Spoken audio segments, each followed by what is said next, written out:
did want to show you some basic things that you should be doing while you're designing just to make sure your site is following best SEO practices, and also where you can enter in that SEO information if you do ever pay someone to do the SEO or you do it yourself.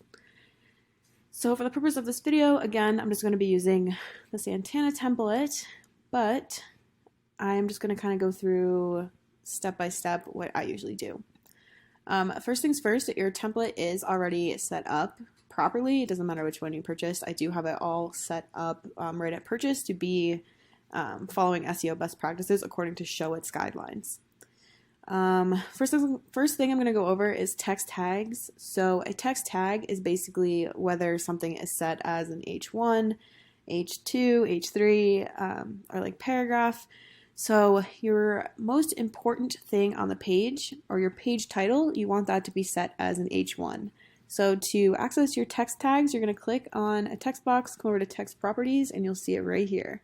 So you'll see I have about set as an H1, and that's because this page is called about. And then this I have set as an H2, just because this is not as important as the about.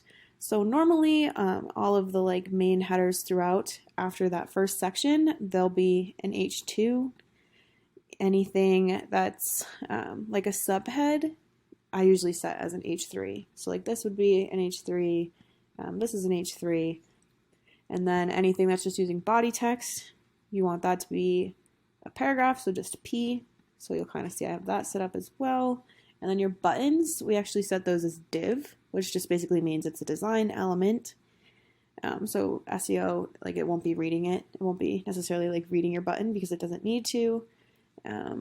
Let's see. And then the very last thing too is there's a nav text tag. And the nav text tag should only be used in your navigation bar. So you'll see all of these are set to nav. If you add another thing to your nav bar, make sure you also have it set to nav. So you'll see that everything in the desktop nav bar is set as nav. If you come down here, footer is also set as nav. And then your mobile menu, everything here is also set as nav.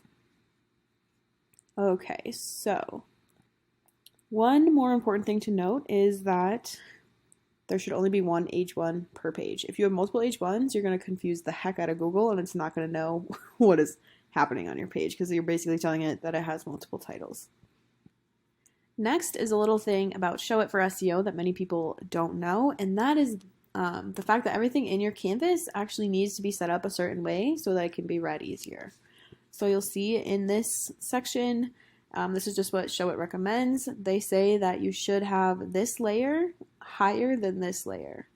So it shouldn't be the other way around, even though it's set up properly over here. They say that it should be set up kind of in the order that you would read it. So kind of make sure that as you're designing, you have everything set up that way. So even down here, you'll see we have I'm Santana, introduce yourself, and then the left photo. Then we have the right photo, I preach inclusivity, and talk about your values. So you kind of want to go top to bottom and left to right, if that makes sense. So really just kind of think of the way that you would read it.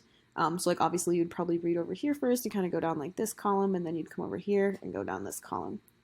In instances like this, where clearly you're going to see this red before you'll even read the text, but it needs to be layered below everything else just so everything's layered properly, this would obviously be at the way back, because even though you see it first, if it was at the top, obviously you wouldn't be able to read anything.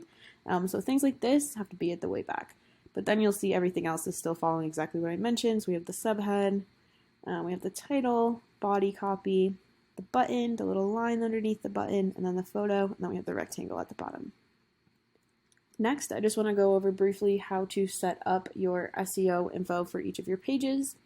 So what you want to do is click on the page, come over on this side, you'll see an SEO settings tab, so mine automatically opened, but make sure you clicked in there. And this is where you can add in all your SEO stuff. So this is where you can add the page title. So maybe for instance, you want it to be home Santana template. So that's kind of where you'll add that in. Just add it in as whatever you need. And then this is where you're going to write the description. So obviously, like I said, I'm not an SEO expert at all, but it's usually good to at least include the location. So maybe I'd write something like traveling wedding photographer located in Denver, Colorado.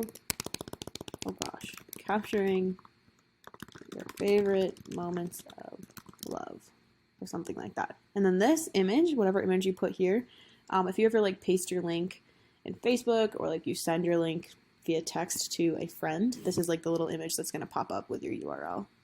So I'm going to delete this for now since I'm like inside the template. But one last thing is setting your like proper alt text info for your images. So I'm sure you're wondering like what the heck is alt text. So alt text is for explaining exactly what is happening in the photo for accessibility reasons. So where it says description, this is where you would kind of write out what you're seeing. A lot of people keyword stuff here, but I'm just not about that. I know Google like totally sees right through people who do that. So I recommend literally explaining exactly what's in the photo. So for this one, maybe you'll write couple holding hands in the air or something. Like obviously be a little more descriptive than that, but that's what you would write there. And then you also have the SEO title, and this usually just pulls whatever's right here, but you can change this as well if you want. But that is about all you'll kind of have to know just for like SEO basics when it comes to setting everything properly within Showit.